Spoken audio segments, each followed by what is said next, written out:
Thank you. Thank you very much. Thanks, Nuria, for making this happen, and thanks all for coming. I was in San Francisco just a couple of days ago. Yesterday I was in Istanbul, and today I'm in Zurich, and tomorrow I'm flying again. So just to say, there is so much happening right now in the area of future of work. And seeing these talks, I see that they are, when you think about them collaboratively together, they are actually just solving a puzzle completely. So it's really great for me to be here. I brought Turkish evil eyes, they call, and I want to distribute it. And it's said to bring good luck. And so I'll just give you. And I will also ask, I will give small pieces of paper. If you can write, what do you think are the biggest skill gaps here when you are working in your organization? Or if you want, you can also send me to my email that I will share. And if you can drop it in the jar over there on the metallic thing, I would be really happy. Here is a pen. Yeah. Yeah. So the last time I was in Zurich, it was 1999, and I was traveling as a backpacker, and now it's great to be here again.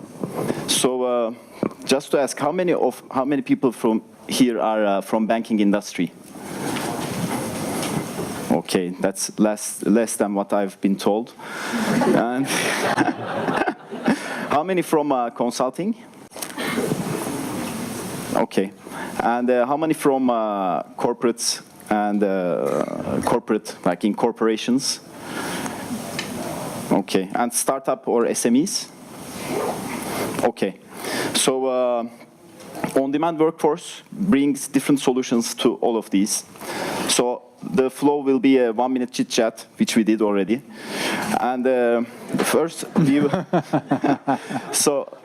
go with the big picture, talking about a paradigm shift, and then we'll talk about the new workforce and end with future of work. So do you know who this guy is? Does anyone know?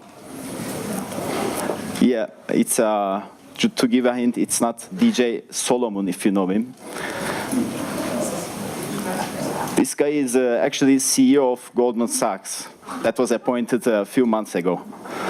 Moreover, he was on Billboard charts just last week, the previous week, with his album and song.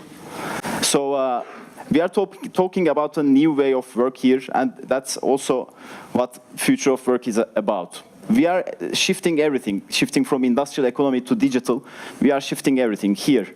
This is how things change from agricultural to industrial economy. From 80% of the people working on the farms, 2% are working in the farms in the last 100 years. Now, what's expected? From 60% that are working in what we call cubicle farms, now we expect it to be, yes, now we expect it to be 5% in the next 50 years. And some say it will be 30% in the next 5 years. So the future of work is changing. And as you see also this experience center by PwC, it's symbolizing something that's changing.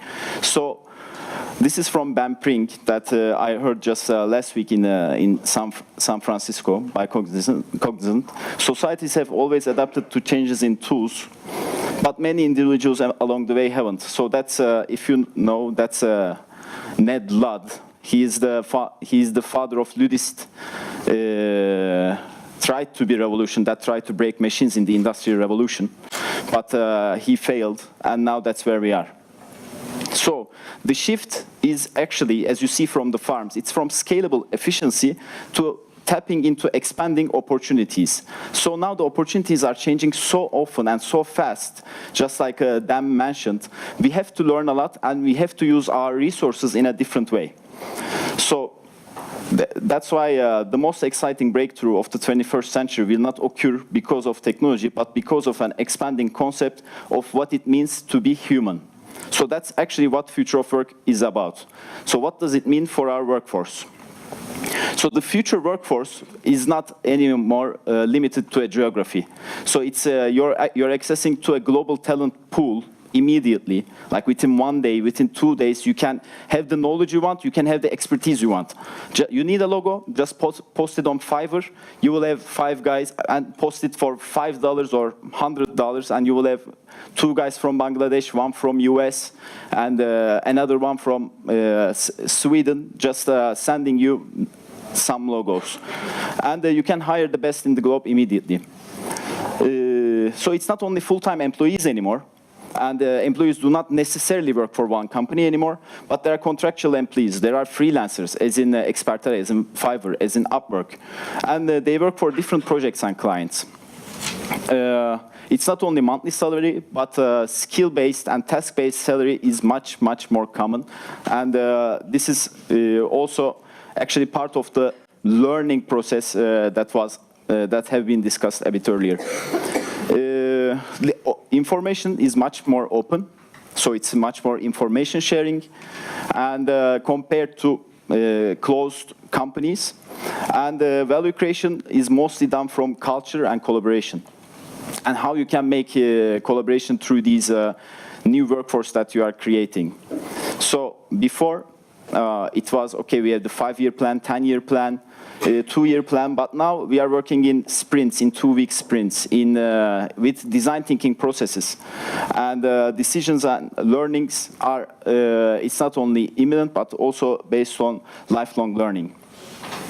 Teams, we do not work in marketing, finance, HR, but teams, they are now much more fluid. Marketing, they are working together.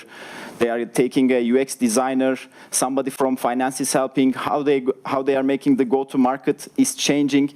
There are companies at the moment that shift to being agile, and no more hierarchical roles, and they reduce their 8-month go-to-market to 1 month or 1.5 months, and this happened in the last 1 to 2 years. And there are companies at the moment, also in Istanbul, Turkey, but all around the world, with 1,000, 2,000, 5,000 people that are shifting to agile organizations to make this happen. So, coming to Agile Workforce, here is a picture from actually our team at Expertera during a sprint. And do you see anything interesting here? All smiling. Yeah. There is someone, oh, too fast. There is someone smiling from a screen. This guy is actually our experienced designer. He's working from Canada.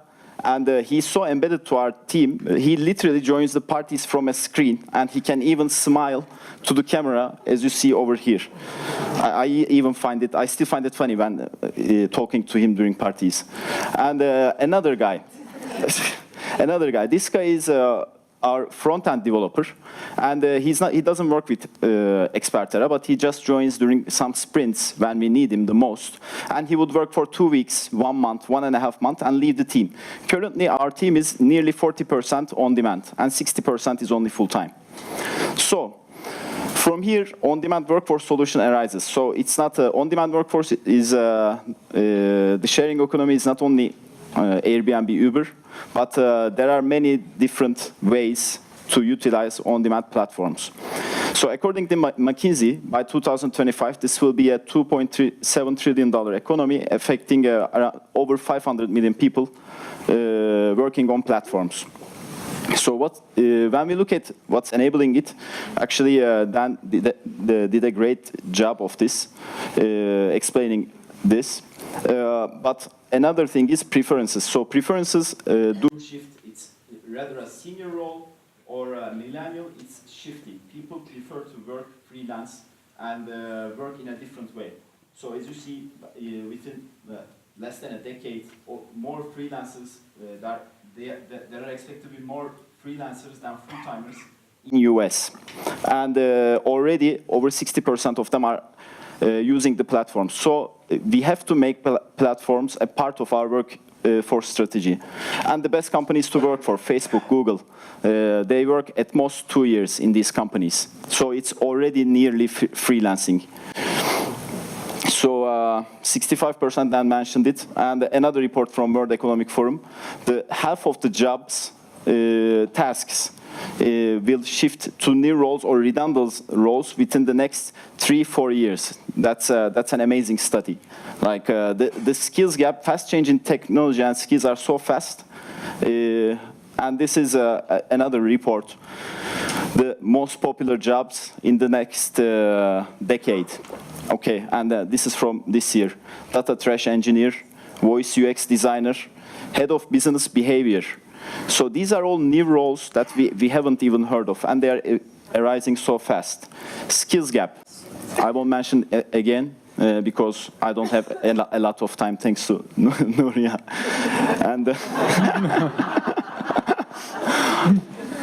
And so when we look at the platforms, it's not only Uber, but it's also talent platforms like Expertera, or platforms in between like Upwork.